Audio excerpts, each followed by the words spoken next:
Hi friends, ಎಲ್ಲರಿಗೂ ನಮಸ್ಕಾರ. Friends, ನಾನು ಅಮ್ಮನ ಮನೆಗೆ ಬಂದಿದ್ದೆ. ಇದು 2 ದಿನದ ವ್ಲಾಗ್ ಇದೆ. ವಿಡಿಯೋನ ಕಂಪ್ಲೀಟಾಗಿ ನೋಡಿ, ಇಷ್ಟ ಆದರೆ ಲೈಕ್ ಮಾಡಿ. ಅಮ್ಮನ ಮನೆಗೆ ಬಂದಿದ್ನಲ್ಲ, ಅವ್ರ ಮನೆಯಲ್ಲಿರುವಂಥ ಗಿಡಗಳಿಗೆ ಮೀಲಿ ಬಗ್ಸ್ ಜಾಸ್ತಿ ಇತ್ತು. 3 ಗಿಡ ದೊಡ್ಡದಿದೆ ದಾಸವಾಳ, ಅದಕ್ಕೆಲ್ಲದಕ್ಕೂ ವೈಟ್ ಕಲರ್ ಮೀಲಿ ಬಗ್ಸ್ ಆಗಿಬಿಟ್ಟಿದೆ. ಹಾಗಾಗಿ ಅದನ್ನು ತೆಗಿಯೋಣ ಅಂತ ಹೋದೆ, ಬಟ್ ತುಂಬಾ ಆಗಿತ್ತು. ಹಾಗಾಗಿ ನಾನು ಗಿಡನ ಅರ್ಧಕ್ಕರ್ಧ ಕಟ್ ಮಾಡಿ ತೆಗ್ದಿದ್ದೀನಿ. ಕಟ್ ಮಾಡಬೇಕಾದ್ರೆ ವಿಚಾರ ಮಾಡೋಕ್ಕೆ ಹೋಗಬೇಡಿ, ಯಾಕಂದರೆ ನೋಡಿ ವೈಟ್ ಏನು ಕಾಣ್ತಾ ಇದೆಯಲ್ಲ, ಎಲ್ಲದಕ್ಕೂ ಆಗಿದೆ ನೋಡಿ. ಇಷ್ಟೊಂದು ಕಡ್ದು ಹಾಕಿದ್ದೀನಿ ನಾನು. ಮತ್ತೆ ಚಿಗುರುತ್ತೆ, ಅದು ಏನೂ ತೊಂದರೆ ಇಲ್ಲ, ಸ್ವಲ್ಪ ಟೈಮ್ ಬಿಡುತ್ತೆ ಅಷ್ಟೇ. ಇನ್ನೂ ಒಂದು ಗಿಡ ನಾನು ಇನ್ನೂ ಕಟ್ ಮಾಡಬೇಕು, ಅದನ್ನು ನೆಕ್ಸ್ಟ್ ಮಾಡ್ತೀನಿ. ಆವಾಗ ನಮ್ಮ ಅಕ್ಕನವ್ರು ಬಂದರು. ಅಕ್ಕ ಊರಿಂದ ಬಂದಿದ್ದರಿಂದ ನಾನು ಮತ್ತೆ ನೆಕ್ಸ್ಟ್ ನಾಳೆಗೆ ಮಾಡಿದರೆ ಆಯಿತು ಅಂತ ಹೇಳಿ ಬಿಟ್ಟಿದ್ದೆ. ಸ್ಪ್ರೇ ಎಲ್ಲ ಮಾಡಬೇಕು, ಅದನ್ನು ಮಾಡ್ತೀನಿ. ಅವ್ರ ಜೊತೆಗೆಲ್ಲ ಮಾತಾಡಿಕೊಂಡು ಸಂಜೆ ಆಯಿತು. ಸಂಜೆಗೆ ಪಾನಿಪುರಿ ಮಾಡಿದ್ವಿ ಮನೆಯಲ್ಲೇ ಪಾನಿಪುರಿ ಮಾಡಿಕೊಂಡು ತಿಂದ್ವಿ. ತುಂಬ ರುಚಿಯಾಗಿಯೂ ಕೂಡ ಇತ್ತು. ಆಮೇಲೆ ಎಲ್ಲರೂ ಈ ಥರ ಸೇರಿ ಮಾತಾಡಿಕೊಂಡು ಟೈಮ್ ಸ್ಪೆಂಡ್ ಮಾಡೋದು ಒಂದು ಖುಷಿನೇ ಬೇರೆ. ಹಾಗೆ ಅವ್ರಿಗೆ ಚಾಲೆಂಜ್ ಹಾಕ್ತಾಯಿದ್ವಿ. ಇದೆಲ್ಲ ಪುರಿ ಮನೆಯಲ್ಲಿ ಫ್ರೈ ಮಾಡಿರುವಂಥದ್ದು, ರೆಡಿಮೇಡ್ ಬರುತ್ತಲ್ಲ ಅದನ್ನು ಒಂದೇ ಸರಿಗೆ ಇಟ್ಕೋಬೇಕು ಅಂತ. ಬಟ್ ಅದು ಯಾರಿಗೂ ಆಗಲಿಲ್ಲ. ಹಾಗೆ ಇದು ಬೆಳಿಗ್ಗೆ ಟೀ ಮಾಡಿ ಕುಡಿದ್ವಿ. ಅದಾದಮೇಲೆ ನನಗೆ ವಿಡಿಯೋ ಮಾಡೋಕ್ಕಾಗಲಿಲ್ಲ. ಎಲ್ಲರ ಜೊತೆಗೆ ಸ್ವಲ್ಪ ಟೈಮ್ ಸ್ಪೆಂಡ್ ಮಾಡೋದ್ರಲ್ಲಿ ಟೈಮ್ ಹೋಯಿತು.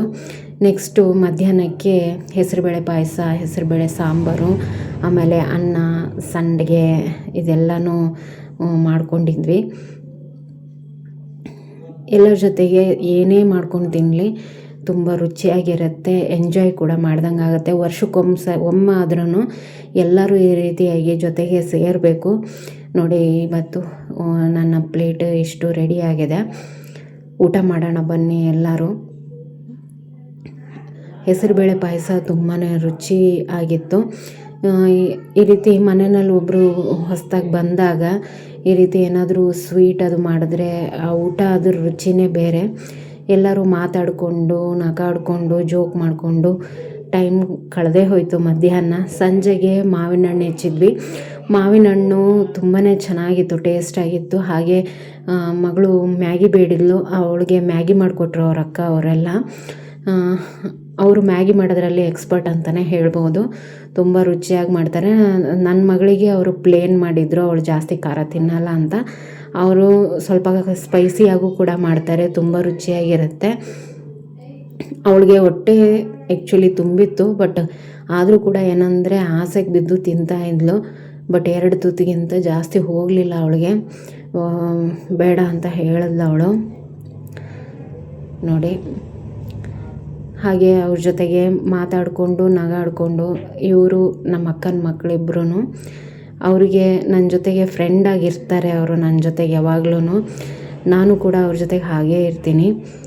ಅವರು ಚಿಕ್ಕವರಿದ್ದಾಗಿಂದನೂ ನನಗೆ ಅವರು ತುಂಬ ಚಿಕ್ಕವರು ಅಂತಲೂ ಅನಿಸಲ್ಲ. ನನ್ನ ಜೊತೆಗೆ ಇವಳು ನಮ್ಮ ಅಕ್ಕ ಎಲ್ಲರೂ ಕೂಡಿ ಚಕ್ಕರ್ ಆಡ್ತಾಯಿದ್ವಿ.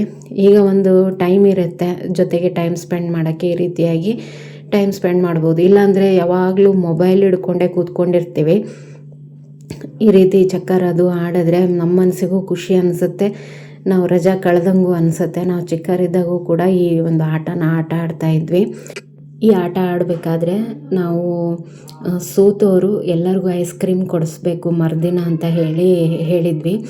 ಅದೇ ಪ್ರಕಾರ ಎಲ್ಲರೂ ಆಟ ಆಡ್ತಾಯಿದ್ವಿ. ಕೊನೆಗೆ ಯಾರು ಸೋತರು ಅಂತ ಹೇಳ್ತೀನಿ ನಿಮಗೆ. ನನ್ನ ಮಗಳಿಗೆ ಬ್ಲಾಗ್ ಮಾಡಬೇಕು ಅನ್ನೋ ಆಸೆ ತುಂಬಾ ಇದೆ.